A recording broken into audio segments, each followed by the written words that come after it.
Alrighty, happy Homebrew Wednesday, guys. Well, I guess I'll start off with a bit of beer mail. Thank you to Grant Baker and Paul Wicksteed for chipping in some beers into a package and sending it off. And thanks to Grant for including these hot prizes. So I just received it today, so what I might do is plant these out in the garden tomorrow. So thanks very much, lovely gift. This is the beer that Grant popped in, the Barrel Club Belgian. He says the Barrel Club is apparently something that they're doing in Wellington, a group of homebrewers where they'll get together, brew up and put something in a wine barrel, I believe it was, so that was pretty cool. And so that was a Belgian, right?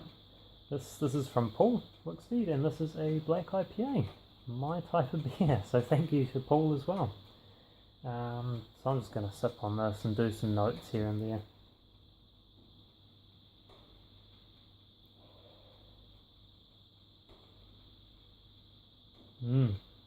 Got quite a malty sort of almost caramelly aroma on it.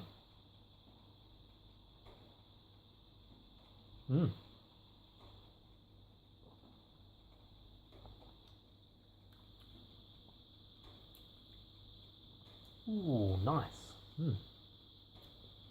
Good level of bitterness. Really nice, palatable.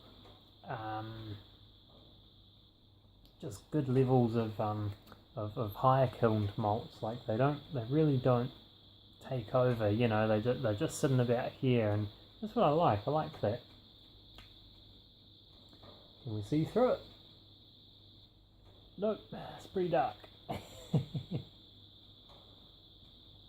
Oh, it's a goodie. Cheers, mate. Wow. It's 10 PM Wednesday. There we go. So, what's coming up for me? Soon I will be brewing a porter. That'll be my first porter recipe. So basically just went online, looked at what a porter has, and then just went and made my own recipe. So I'm making a kind of a toned down, kind of basic, a thin porter, I suppose you could say. So you know, it's not going to have like an English malt and lots of, you know, sweetness and body and stuff. It's going to be a fairly basic porter. In fact, I'll look at the recipe now. I'll just bring up Beersmith here. So here we've got 4.3 kilos of Gladfield ale malt. We've got 400 grams of Gladfield dark chocolate malt, and that gives us our malt or barley malt bill, and the colour's just slightly up and off the scale for a robust porter, but it's still kind of in there. We're also adding 300 grams of rolled oats. So rolled oats, I've been looking it up recently, and that's going to be more of an experiment for me. I'm really curious to see how rolled oats perform and what they deliver. Apparently they're meant to bring a bit of body. Sometimes they can bring colour. Apparently they can contribute to the saccharification rest when mashing. But what I'm planning on doing is really getting some flavour out of it, like a texture or consistency sort of flavour. You know, like a milk stout, you've got the lactose, there's a sweetness and that yummy sort of that milky stout flavour. I kind of want to get the same thing but with the oats. Kind of like an oatmeal stout, I suppose, that smooth sort of velvetyness, but in a porter. Just as a bit of a test drive, I suppose. So yeah, I'm going to toast them in the oven first. Apparently that enhances the flavour, so that by doing that I'm not sort of clogging up my mash with lots of oats and at the same time getting that little bit more flavour out of them. So we'll see how that goes. And yeah, just basically going to add them into the mash with all the other grains and just let it go, let it do its thing. Topping it off, I'll be using Saf Ale English Ale, so that's the SO4. The reason I did that was just to, instead of having it too thin, like using a really, instead of using like a really high, well-fermenting yeast, or a high attenuator, sorry, I thought I may as well dial it back to kind of the English roots and use an English ale yeast. No big deal there. It's still a very popular yeast, so sounds good. Should add a hint of character, I suppose. So that's that one. That's the robust porter. What else can I say? 20 litre batch size, aiming for 75 efficiency. Going to be about 6%. So yeah, that right for a porter. So that's that one. The other one I'm toying around with is out of the SJ Pour Challenge 2014. Excuse me.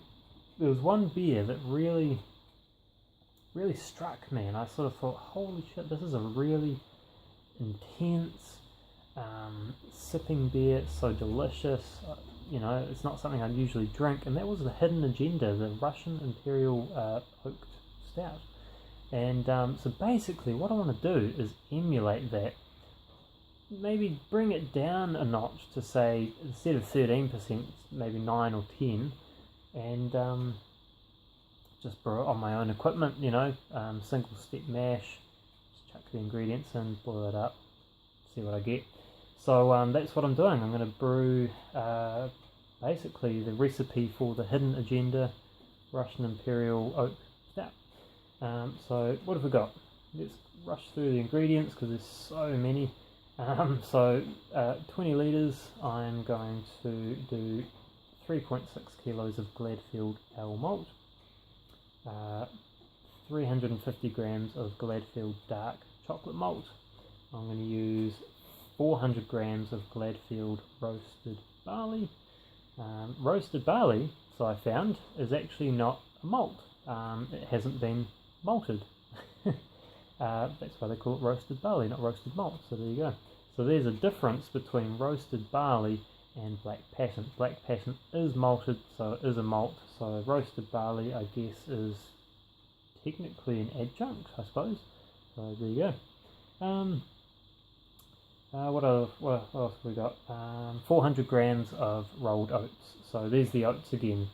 Depending on how the oats go in the porter, they'll dictate what I do with the 400 grams in the Imperial Stout. So again, hoping to get that nice sort of velvety body, sort of that texture to it. So we'll see how it goes. What else we got? Both recipes I'm just using Nelson Sauvin hops because I have heaps of it, need to use it up, and it's high alpha, and I find it just works really well as a 60-minute boiler. So in this one, not aiming too high for bitterness, looks like it's going to be 42 IBUs. So yeah, what else we got? We've got in the boil, we're going to add 1.5 kilograms of Demerara sugar, or like a molassesy brown sugar, whichever I can find at a good price. So I'm just kind of figuring that one out at the moment. So that's an interesting ingredient I've not used before. So the other thing to make an oaked stout is I need oak chips. So I've identified that there's a shop in town, Bin Inn, and they sell little packets of oak chips to the sort of the still spirits people. So I sort of thought, well, I'll buy some of those as well, just buy a little packet and do like a dry hop thing. Interesting enough, I was asking around what about what you do with sanitizing the oak chips, because my oak barrels, they're used a few times and then on they go. Who knows how long they've sat around, and we all know that oak barrels and even wine barrels they do harbour, some bacteria which contributes to, like, what would you call it? The characteristics of that particular type of spirits or that wine. So, you don't really want to infect your beer with something that's it's meant for wine, or it's meant for bourbon or whiskey or whatever. So we need a way of sanitizing that, I suppose. And I really need things to be clean and sanitary. Hence why I uploaded that 25-minute video on sanitizing and homebrewing. So feel free to go back and watch that if you want to see how crazy I am. But yeah, really, looking up how you do that, and some people have said, just chuck them in vodka and give it a shake every couple days, and let it soak in the vodka and sanitize that way. Don't know. I guess if you left it long enough, what's going to be like 30 or 40% alcohol. Yeah, sure, it's going to inhibit any sort of bacterial growth, but you would need to leave it there a while to truly soak in, and it's probably going to kill most bacteria, but I don't agree with it killing all of the bacteria, just based on the fact that to sanitize with alcohol, ethanol is a good choice, but you need about 70% alcohol, and that's pretty expensive here. If you want to buy a bottle of 70% alcohol, like, just to sanitize some oak chips, that's annoying. That's an annoying expense. I'm probably not going to do that. So I'm doing a bit of a trade-off here. So what I'm going to do is probably just boil the oak chips, not for too long, because not that I've read about it, but I would assume that there may be, some things might leach out of it. There may be some astringency, or I don't know, something might come out of the oak chips. That's my assumption. If you boil anything, something's going to come out. You know what I mean? So looking at Beersmith, though, this surprised me.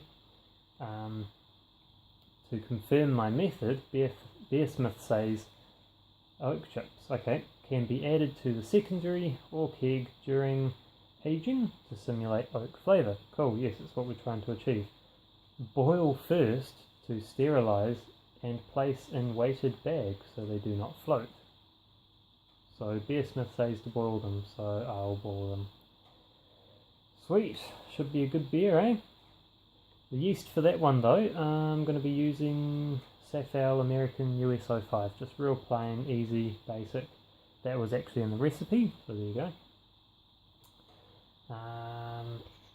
What else? So we're going for a gravity of 108.6 for the Imperial Stout. Bitterness 42 IBUs, estimated alcohol 10.1%. Final gravity estimated is 1010, so it's not a very thick Imperial Stout, which makes me wonder. So yeah, one ingredient I forgot to mention before is 240 grams of Gladfield Dark Crystal, so that's in there. But curious thing is, if I remove that, okay, if I just go delete,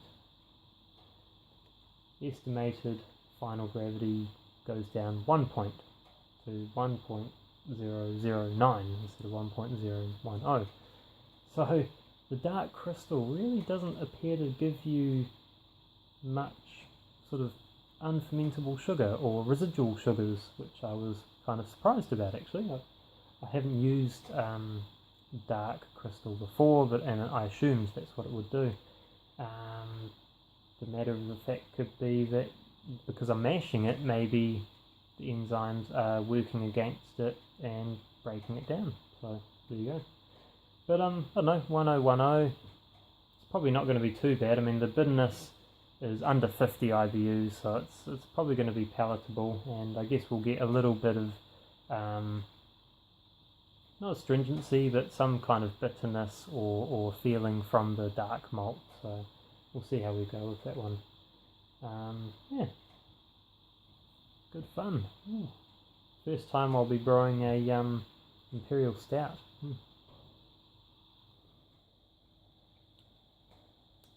first time I brewed a stout at all, interesting, is the Cooper's can, what was it, just stout, I think it was, Cooper's Stout, and I think what they were trying to emulate with that one was maybe the Guinness Dark Ale or Stout or whatever you want to call that beer, because I brewed it up and it had that real kind of like, it was sweet and sort of subdued, but it also had this weird yeasty, marmitey flavour come through, so it was interesting. To be honest, I didn't really like it, and you know, that kind of tipped me off from brewing stouts for a while, but I just sort of thought, you know, because we're coming into winter, you know, I'm going to try some dark beers, put something away that's warming, and something I can age for a while as well. Really, for it to be a Russian Imperial Stout, it's kind of got to age for as long as, you know, a ship would endure a massive trip from, say, the motherland to Russia. So, you know, months and months. I think really the Russian Imperial Stout is meant to age for about 12 months or something like that. So don't quote me on that though. I read that somewhere.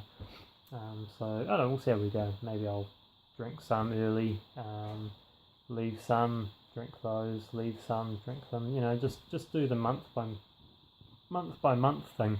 I find that quite useful to see how beers sort of age, and you know, it gives you information on how the malts and things mellow and what comes up over the next ingredient as time goes on. Make a hell of a graph, imagine that. But yeah, that's pretty much all that's going on at the moment. My brew equipment's going pretty well. Oh yeah, I recently bottled my Brew Challenge Red X beer. So that was the challenge where we had to sign up to brewchallenge.com, and these German guys were running it. It was a bit of a competition slash remembrance thing for the 499th year of Reinheitsgebot, which was a few weeks ago now. So we had to brew at least 25% of the best malts Red X Ale malt. 25% of the grist had to be that, and the rest of it could just be whatever, but you know, it had to fall in the guidelines of Reinheitsgebot with the, you know, like no adjuncts, grains, brewing water, hops, yeast, you know, the main ingredients. So that went pretty well actually. Bottled it, tasted right out of the fermenter. I do have to taste one soon, maybe this weekend, we'll see how we go. I'm also entering a large bottle of that into the local homebrew competition this weekend, along with 2 other beers. So this one, actually the Red X one, I've labelled as an American IPA. That's just how the ingredients worked out, and the flavour, that's how that looks.